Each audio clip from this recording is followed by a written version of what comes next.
এক বোন প্রশ্ন করেছেন, ওনার কাছে 9.5 ভরি পরিমাণ সম্পদ আছে, কিন্তু ওনার স্বামী নেই। এই ক্ষেত্রে ওনার জন্য কোরবানি করতে হবে কিনা? ওনার সম্পদ আছে কিন্তু স্বামী নেই, স্বামী ইন্তেকাল করেছেন, এই ক্ষেত্রে ওনার কোরবানি করার প্রয়োজন আছে কিনা? আমাদের সমাজে আমরা মনে করি যাদের স্বামী মারা গিয়েছেন, বিধবা, তারা যাকাত নিতে পারবে, তারা যাকাত খাবার উপযুক্ত। আমরা অনেকে মনে করি যে অমুক বিধবা আছে, তাকে যাকাত দাও। অমুক বিধবা, সে কি কোরবানি করবে, তার ঘরে তো স্বামীও নেই।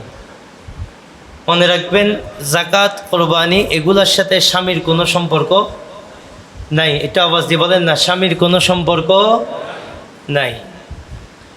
আমি গত জুমাতেও বলেছি, এগুলো পার্সোনাল ইবাদত।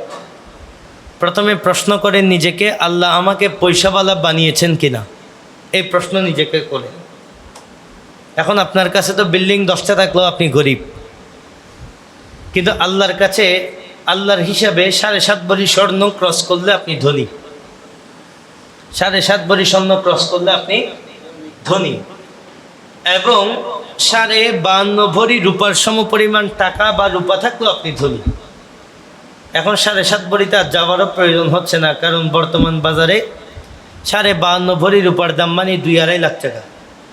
এতটুক যদি কোনো বান্দার কাছে থাকে, ইসলাম বলছে ওই বান্দা ধনী। আমি একুরেট অ্যামাউন্ট বলার সুযোগ নাই, স্বর্ণকারের দোকান থেকে রূপার দাম দেখলে 52.5 দিয়ে গুণ করলে রেট চলে আসবে। এই অ্যামাউন্ট যদি কারো কাছে থাকে, সে বান্দা ধনী। এখন যার স্বামী নাই কিন্তু 9.5 ভরি সম্পদ আছে, আগে বুঝতে হবে সে বান্দা ধনী কিনা। আপনারা বলেন, ধনী না গরিব? ধনী।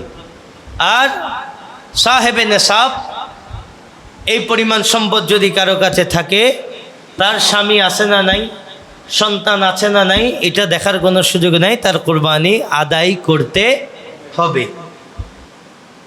এখানে প্রশ্ন হচ্ছে, স্বামী নাই বলার উদ্দেশ্য হচ্ছে ওনার কাছে ক্যাশ ইনকাম কম। মূল কথা হচ্ছে এই জায়গায়, ওনার কাছে ক্যাশ ইনকাম কম। যদি ক্যাশ ইনকাম কমও হয়, সেই ক্ষেত্রে অল্প কিছু স্বর্ণ বিক্রি করে হলেও কোরবানি আদায় করতে হবে। যাকাতের মাস আসলে বা যাকাতের বছর পূর্ণ হলে যাকাত আদায় করতে হবে। এইভাবে বিক্রি করতে করতে আপনি যখন সাহেবে নেশাবের যে সম্পদ, এর থেকে কমে চলে আসবে আপনার সম্পদ, তখন আপনি গরিব, তখন আপনি চাইলে উল্টো যাকাত নিতে পারবেন। কিন্তু যতক্ষণ পর্যন্ত আল্লাহর লিস্টে আপনি পয়সাওয়ালা, আল্লাহর লিস্টে আপনি সাহেবে নেশাব, ততক্ষণ পর্যন্ত ক্যাশ টাকা না থাকলে স্বর্ণ বিক্রি করে হলেও যাকাত এবং কোরবানি আদায় করতে হবে।